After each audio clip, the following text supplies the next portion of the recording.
IIT JEE और NEET के लिए यहाँ पर इस प्रश्न में देख पा रहे हैं कि यह एक वर्टिकल वॉल है, यानी वर्टिकल दीवार है जो कि स्मूथ है, म्यू इसका 0 है। और ये हॉरिजॉन्टल सरफेस है, रफ सरफेस है, इसका म्यू 0 नहीं है, नॉट 0।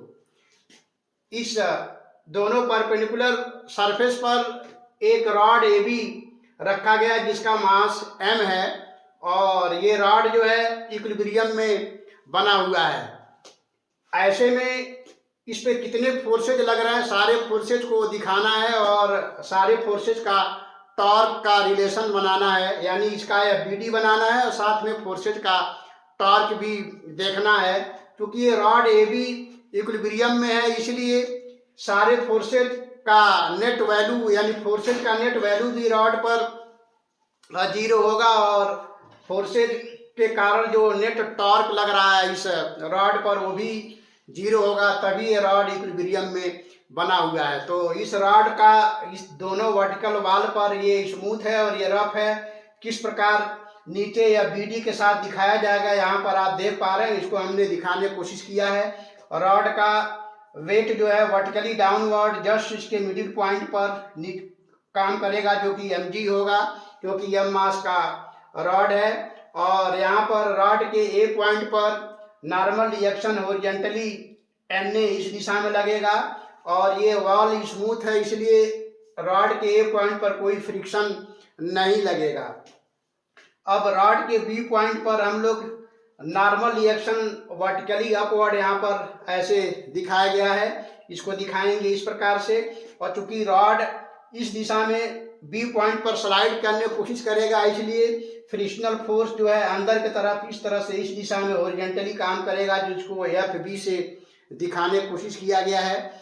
इस प्रकार इन सारे फोर्सेज को हम बैलेंस करने की कोशिश करेंगे। तो यहाँ पर देखते हैं, पहला पॉइंट होगा Na, जो इस दिशा में हॉरिजॉन्टली लग रहा है, और इसके अपोजिट डायरेक्शन में हॉरिजॉन्टली जो यहाँ पर फोर्स लग रहा है वो है फ्रिक्शनल फोर्स। इस प्रकार Na FB के बराबर होगा। तो पहला पॉइंट हुआ Na इक्वल टू होगा FB, जहाँ पर FB बी पॉइंट पर फ्रिक्शनल फोर्स है जो कि Na के अपोजिट डायरेक्शन में है। अब हम दूसरा पॉइंट देखते हैं, NB को बैलेंस करेंगे, ये vertically upward, NB normal reaction vertically downward mg के बराबर होगा, जहाँ पर mg इस रॉड का इसके मिडिल पॉइंट पर वेट है। इस प्रकार NB इक्वल होगा mg रॉड के वेट के बराबर होगा।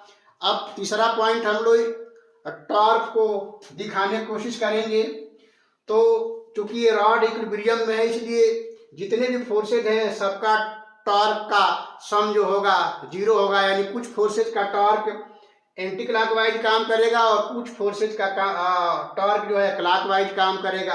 यहाँ पर हम देख पा रहे हैं कि mg जो फोर्स है ये टॉर्क प्रोवाइड करेगा बी पॉइंट के अबाउट, तो ये एंटी क्लॉकवाइज टॉर्क प्रोवाइड करेगा, और बी पॉइंट के अबाउट Na जो है क्लॉकवाइज टॉर्क प्रोवाइड करेगा। इस प्रकार दोनों इक्वल एंड अपोजिट होंगे, और जिसके कारण ये रॉड इक्विलिब्रियम में बना हुआ है। और फ्रिक्शनल फोर्स चूंकि बी पॉइंट से पास हो रहा है, इसलिए फ्रिक्शनल फोर्स के कारण जो टॉर्क होगा वो 0 होगा बी पॉइंट के अबाउट।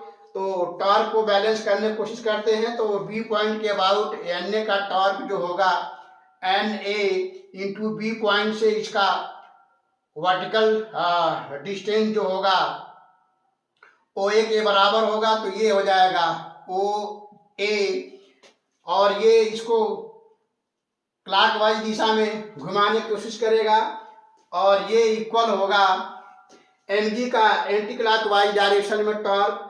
तो mg का बी पॉइंट के अबाउट टॉर्क लेंगे, तो ये हो जाएगा mg इंटू mg का बी पॉइंट से ये परपेंडिकुलर डिस्टेंस OB का हाफ होगा, तो ये हो जाएगा OB/2। तो इस तरह से हम देख पा रहे हैं कि सारे फोर्सेज का नेट वैल्यू जो है फोर्सेज का 0, यानी ये दोनों एक दूसरे के इक्वल एंड अपोजिट, ये भी दूसरे के इक्वल एंड अपोजिट। और Na का बी पॉइंट के अबाउट टॉर्क जो है क्लॉकवाइज डायरेक्शन में है, और mg वेट का बी पॉइंट के अबाउट टॉर्क जो है एंटी क्लॉकवाइज डायरेक्शन में है, इसलिए दोनों एक दूसरे के इक्वल एंड अपोजिट होंगे। और फ्रिक्शनल फोर्स का टॉर्क बी पॉइंट के अबाउट 0 है, क्योंकि वो बी पॉइंट से ही पास हो रहा है, बी पॉइंट से उसका डिस्टेंस 0 है, इसलिए फ्रिक्शनल फोर्स का टॉर्क बी पॉइंट के अबाउट 0 होगा। तो इस तरह के क्वेश्चन जनरली IIT JEE और नीट के एग्जाम में पूछे जाते हैं और ये काफी महत्वपूर्ण क्वेश्चन है। यहाँ पर अगर फ्रिक्शन होता तो फिर प्रश्न का सॉल्यूशन थोड़ा सा चेंज हो जाता और फिर अगले वीडियो में बताने की कोशिश करेंगे। तो हम समझते हैं क्वेश्चन आप काफी अच्छे से समझ पाए होंगे। तो फिर मिलते हैं नेक्स्ट वीडियो में किसी और क्वेश्चन के साथ। तब तक के लिए थैंक यू।